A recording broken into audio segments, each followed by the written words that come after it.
I'm Afshin Ratansi, and welcome to Going Underground with a new look, but still unearthing the stories and perspectives buried by the powerful. Coming up on the show.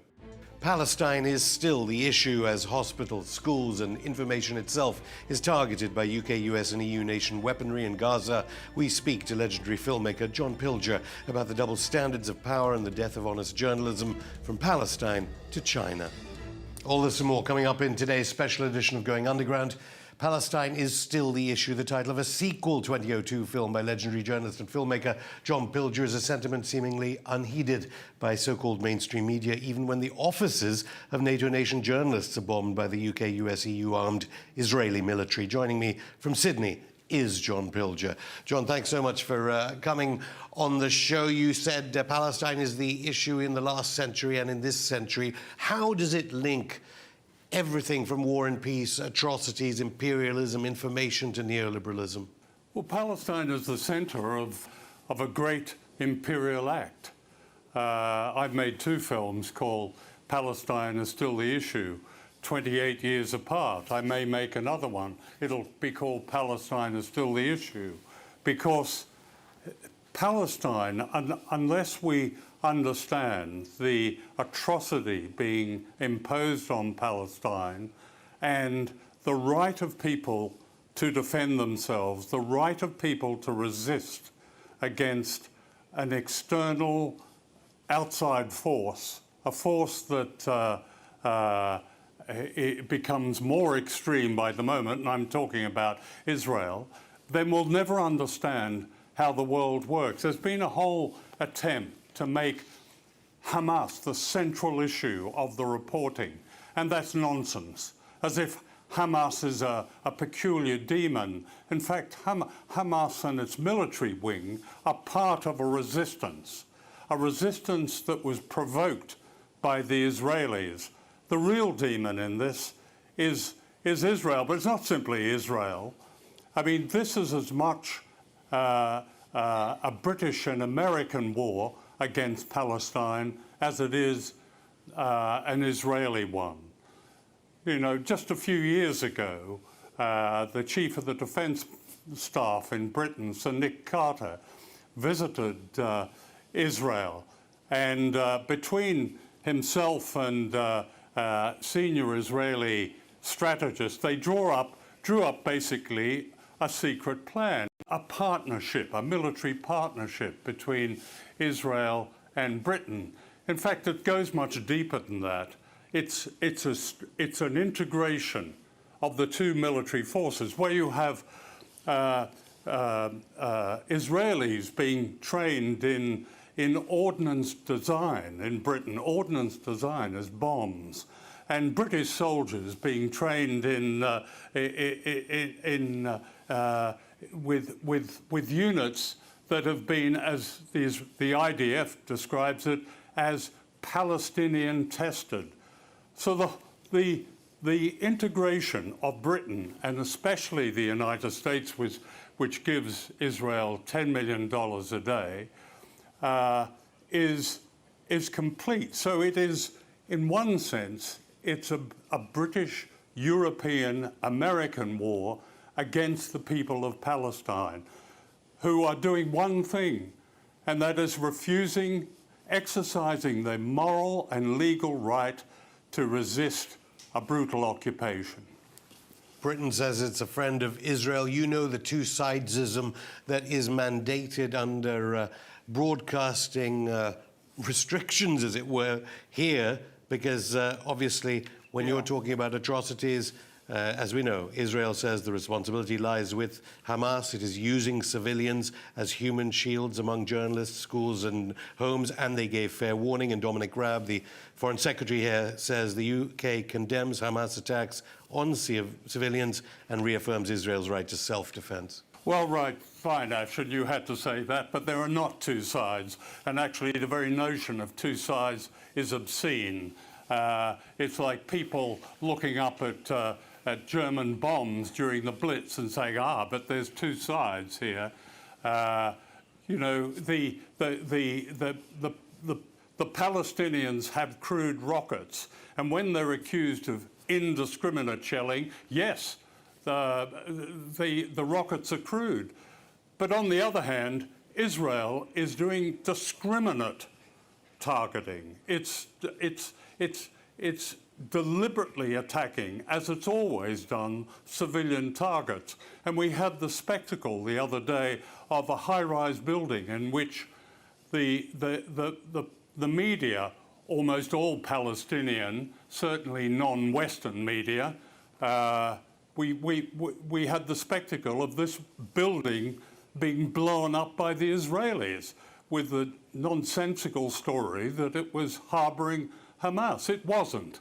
And all those journalists there are witnesses to that. It's like the BBC reporter, Jeremy Bowen, who talks about a war between Israel and Hamas. Bowen knows that's wrong. It's an attack on an occupied people by the occupier, Israel, backed by great powers. Do you think these journalists, you mentioned Jeremy Bowen, the Middle East editor of the state-mandated BBC, who had to apologise previously being pro-Palestine in his reporting, do you think they understand that firing stun grenades into the Al-Aqsa Mosque on the equivalent of Christmas Eve is like doing that to the Vatican on Christmas Eve? I mean, it was Eid al-Fitr. It's a bit like that, bombing the Vatican or sending the soldiers into the Vatican? Well, if they don't know, what are they doing out there? I mean, you don't actually have to be in the Holy Land to understand that. The provocation, the attack on Palestinians and the attack on the holiest mosque in Islam was entirely unprovoked. And the fact that, and Hamas are warned the Israelis, stop these attacks on our people in Jerusalem. Stop them now, or we will resist. And so they resisted, as every people has a right to do. The Western media, where are they in Gaza? Yes, there are a lot of Palestinian journalists risking their lives, and Muslim journalists and Arabic-speaking journalists, but where are all the high-paid Western journalists? It looks to me like a boycott of Gaza. You think there was a time when journalists were tried harder to get into Gaza? Obviously, the journalists are saying, they don't explicitly say, but it's Israel that actually prevents them and doesn't give them the passes. And I should say, Israel obviously says there were rocks at Al-Aqsa Mosque, and Israel says they give warnings, although that's disputed by some of the children who've seen their parents being killed. Well, we know that. Israel is a lie machine and has been proven to be that. But I think we do have to understand the responsibility in Britain.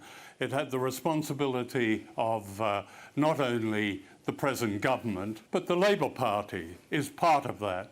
I mean, Starmer's Labour Party, which allowed pro-Israel groups to direct the policies of the Labour Party that, in effect, support this attack. When you have the shadow foreign secretary saying that to criticise Israeli atrocities is anti-Semitic, then we're in Lewis Carroll world, really. The BBC had a piece after some of the atrocities in the past week saying, but why is it all these protesters, we saw that some of the largest protests in the world here in London, but I know they've been all around the world, why is it they don't protest about the Syrian government or against the, according to Western sources, genocide committed by China? I know we're going to talk about China in part two. Why are these protesters about Palestine at all? Why don't they protest against anything? Why don't they protest to the Australian government about the genocide against the Indigenous people? Why don't they protest to the US government about the dozens of countries that is overthrown and about the great numbers of people whose death it has caused and whose dispossession it has caused? It's a banal argument. People are protesting about an atrocity that is going on before our eyes, and we're allowed to see that atrocity because of some of the bravest journalists, and I know some of these people, photographers, cameramen, people whose building we saw blown up.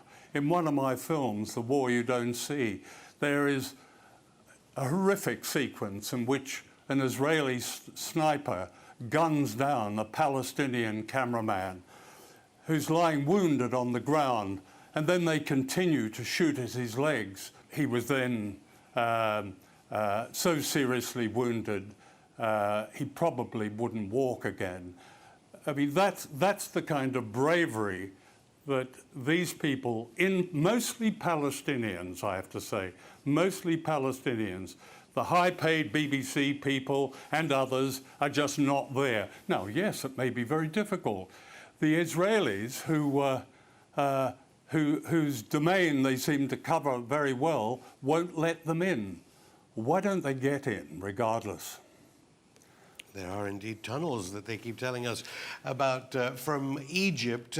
Congresswoman Tlaib in the United States, a Palestinian extraction, arguably fell into a trap trying to attack Hamas. But Alexandria Ocasio-Cortez, this rising star in the Democrat Party, said that apartheid states are not democracies.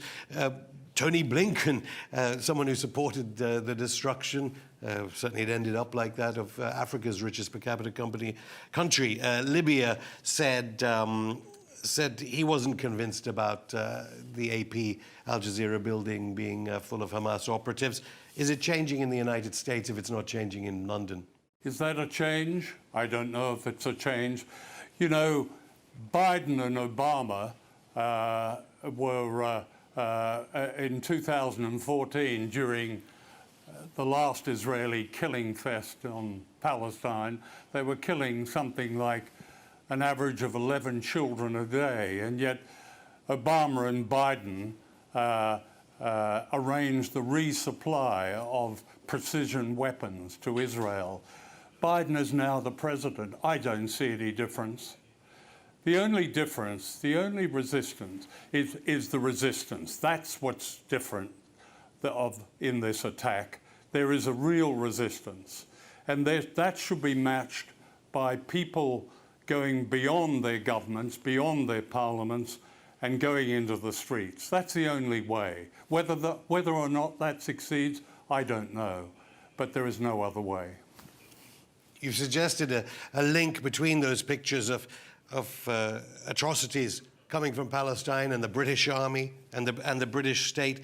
Has Israel, I know they've been accused of killing journalists in the past, borrowed from the NATO playbook when it famously blew up Belgrade TV in Yugoslavia in this destruction of the big tower in Gaza housing media organizations? It's a lot more dangerous now than when I was a war correspondent, particularly in Southeast Asia. Because now, your side, that is the side representing the people whose newspaper or broadcasting organization sent you, are aiming for you. You're a target. But at the very least, these Palestinian cameramen and photographers and journalists, they are targets. But all journalists now are targets. Go into St Bride's Church in London, into the corner that pays tribute to journalists who've died in covering wars, and there they are. The names are listed in the last few years that indicate the trend that the US in particular doesn't give a damn whether you're a journalist or whether you have a lanyard hanging around your neck that says journalist. You'll get shot. The Israelis, of course, not only don't give a damn, they don't even consider it. You'll get shot, period. John, I'll stop you there. More from John Pilger after the break when we discuss double standards from China to the torture of Julian Assange.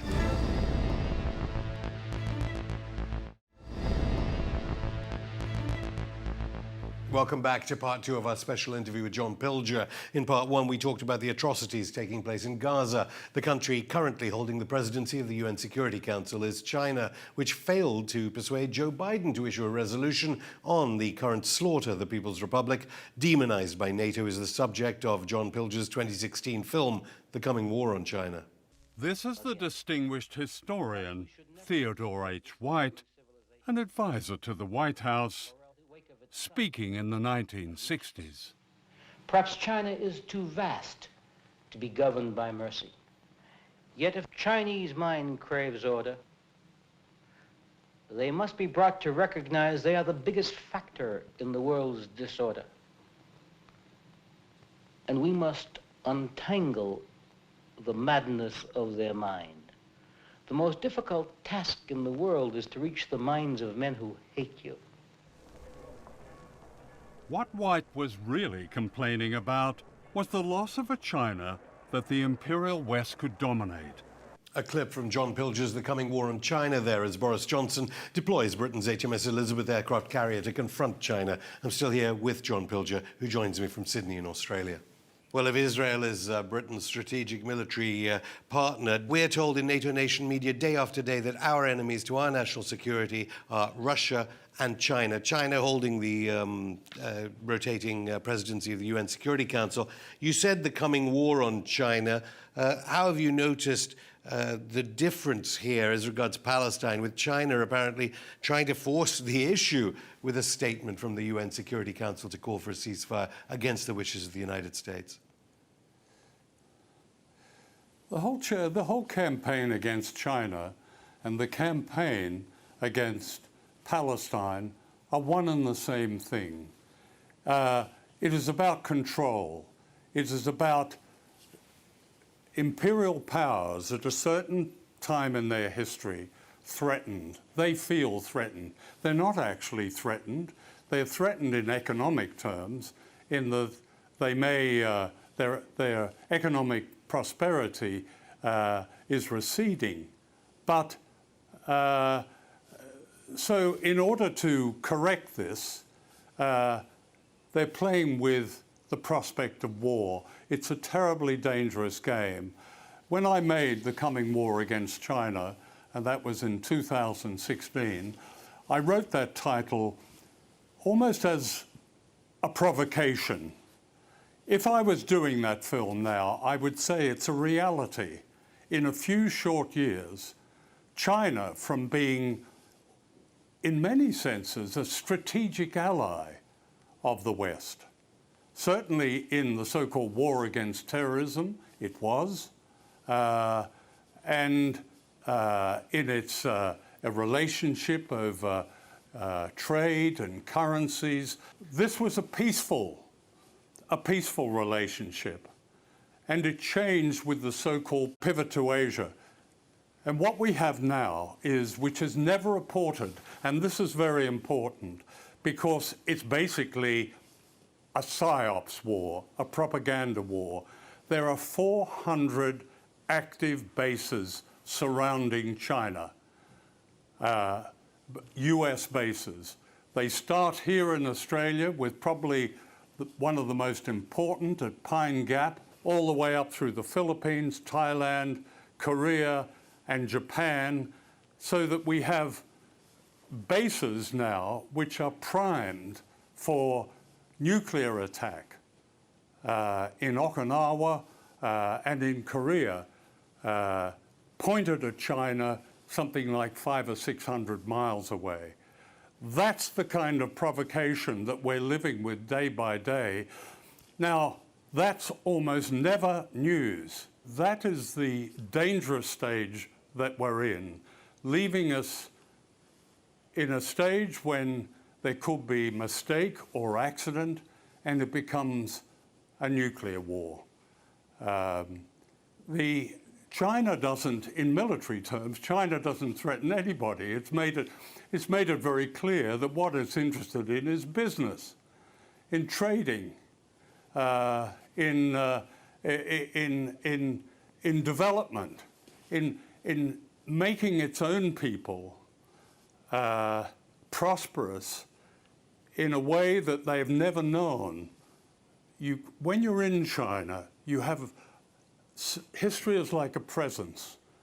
The history of China right through the 19th century as a colonial, impoverished servant of the West. they feel that. They call it the century of humiliation. That's over, and it's over in a very spectacular way, because China has risen to the point where anything the West can do, it can do, and often do it better. Almost half of all the Chinese COVID vaccine is going to other countries. That's indicative of China's development policies.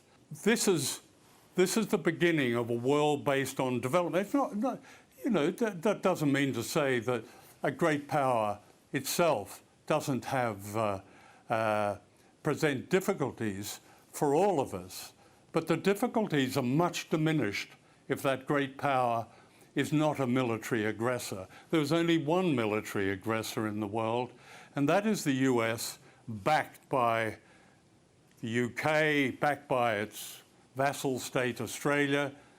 And the reason for that is that the US has realized it's losing its economic dominance. But what it does have, or it thinks it has, is military dominance. It's a very dangerous time. Well, you know the news here that we get. I mean, Human Rights Watch, Amnesty calling claims of human rights abuses in Xinjiang true. We hear news every day about the oppression of oligarchs, actually, in Hong Kong. Britain upgrading its nuclear weapons and has sent HMS Elizabeth. It's the Black Sea, protecting us from Russia, and it's headed for the South China Sea. What do you think goes through the minds of the soldiers on board HMS Elizabeth II and Boris Johnson here when he sends our aircraft carrier there during a pandemic? Well, they will have been told a story, and they can hardly be blamed for what is going through their minds, frankly, with an aircraft carrier that has cost billions and whose aircraft are by courtesy of the United States. And those aircraft don't work very well anyway. It would be, in a very black sense, it would be funny if it wasn't so serious. There's no reason to confront China in the South China Sea. Most of the stories out of Xinjiang about the Uyghurs are out-and-out propaganda without evidence. Without evidence. In fact, in Xinjiang, there was a problem with the I think it's what was it called, the East Turkestan Freedom Movement, which the US State Department described as one of the most extreme terrorist organizations. So China had a terrorism problem in that province. Whether or not China has been able, and a secessionist problem, the same that the Soviet Union has had, and many other countries have had. But there is no evidence whatsoever that there is the kind of suffering that has worthy of the description genocide. That term genocide, I should remind you, came from the lips of Mike Pompeo, who described himself as a liar. And most of the so-called evidence has come from a researcher now associated with the Jamestown Foundation in Washington called Adrian Zenz. If you look at Zenz's, all his so-called documentation, it's documentation used by Amnesty and many others, it's fraudulent. He denies that, obviously. We do invite him on the program, and people can see our interview with a Uyghur Council person on the show on our YouTube channel. I mean, you mentioned earlier about these bases around China. I mean, obviously, track and trace over COVID is a problem here in Britain. We don't seem to be able to track and trace coronavirus infection, but there seems to be a large number of bases that are tracking and tracing all our every moves. Just tell me what Pine Gap is. Well, Pine Gap was set up by the CIA. It's near Alice Springs. It was set up in the late 1960s. For many years, it was denied. The Australian government denied that it was an American base. They described it as a shared facility. It wasn't anything of the kind. It's a completely American-run facility with Australian employers, but as the Australian intelligence and US intelligence is completely integrated, that's not a problem. It's certainly one of the most important bases in the world, and Edward Snowden, in his released document, showed it to be a base that spied right across Asia, right across China, right across Russia, a major spy operation, not a defensive operation, a spy operation.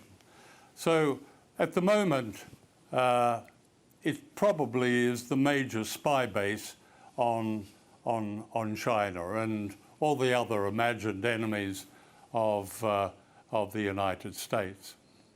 And it was, of course, Julian Assange who helped Snowden avoid the clutches of the United States, perhaps torture. Just very quickly, what have you heard about what is happening in the Assange case? Biden doubling down, it seems, on 175 years for the world's most famous journalist.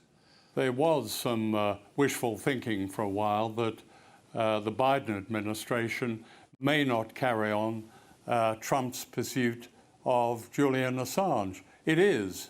And it's now heading for the High Court in London, where it'll probably happen in the autumn, perhaps September, October, in which the High Court will decide whether there is any credibility in the US appealing against this decision to let Julian go.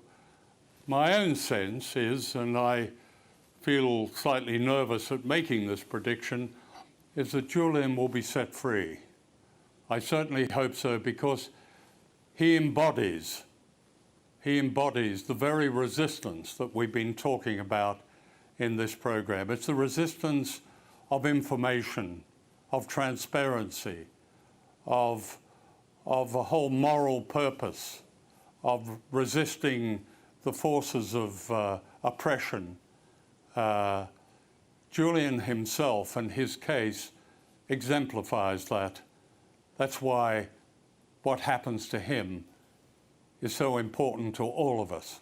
John Pilger, thank you. And that's it for the show. We'll be back on Saturday after a bilateral meeting between US Secretary of State Antony Blinken and Russian Foreign Minister Sergei Lavrov. Until then, if you're watching this online, get in touch via social media or comment below on YouTube to let us know if you think the so-called mainstream media is fair when it comes to the issues discussed in this program.